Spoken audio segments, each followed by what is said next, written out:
All right, fans of music, welcome back. It's Dave. It is the Real Music Observer, observing real music in real time for real people, just like you right there, and yours truly right here.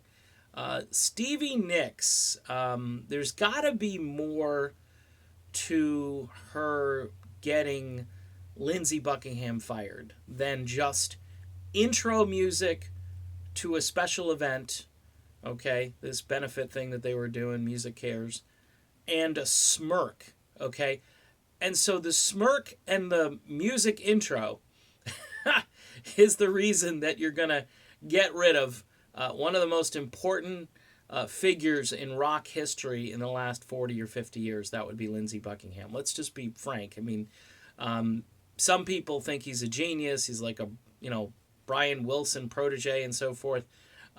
He is very intense, and as a producer, arranger, writer, just a listener of sounds, he's a very particular way of interpreting his own ideas, and those ideas really helped Fleetwood Mac, especially on albums like Rumors and Tusk and Mirage and the White Fleetwood Mac album. I mean, his impact was immediate, and he was the guy behind the scenes.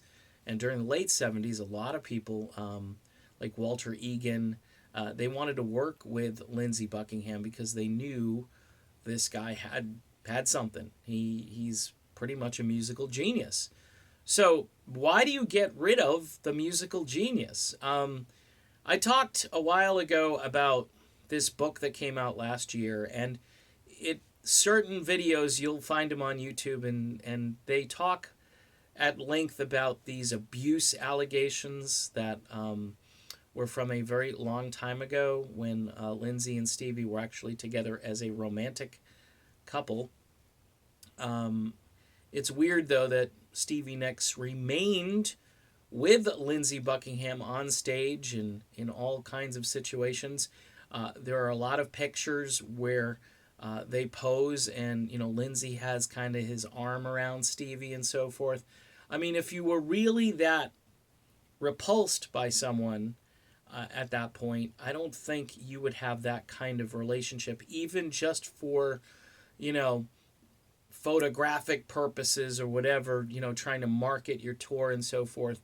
The tension sells. I know that's something that's for real.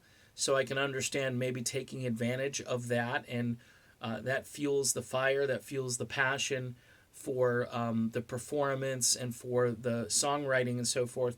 But to me, just looking at how this is described, it looks very much like a minor offense, a smirk, and the intro music that he didn't agree with. I think his judgment's been good for the most part with Fleetwood Mac. Some people will say, well, Tusk was a mistake, and leaving the band, that was a mistake the first time, and he comes back. Look, it doesn't add up that she only she only decided to get rid of him now because of these two minor offenses, and then you bring in Neil Finn, who really can't carry Lindsey Buckingham's sneakers. Okay, he's just not the guy to do it. Mike Campbell is a great guitar player. Stylistically speaking, he's 180 degrees the other direction from Lindsey. So he's injecting his Heartbreakers kind of sound into Fleetwood Mac. There's no question the band sounds different with him playing lead guitar. The big issue, of course, and I've been talking about, is how the fans react to this. And most of the fans are still buying the tickets. They're voting for Stevie Nicks as far as the Rock and Roll Hall of Fame. And it seems as though this was well calculated by her and Irving and everybody else involved. And right now, what I know about the music industry, as far as what I've been dealing with on the inside with Journey and so forth, none of this is surprising, especially for these older bands. It's just, but it is a little disconcerting that a man can get up there and just smirk, and now he's not in a rock band anymore, a band that he helped earn millions of dollars with and for, and now he's he's gone. So that's it. Done with this. See you soon.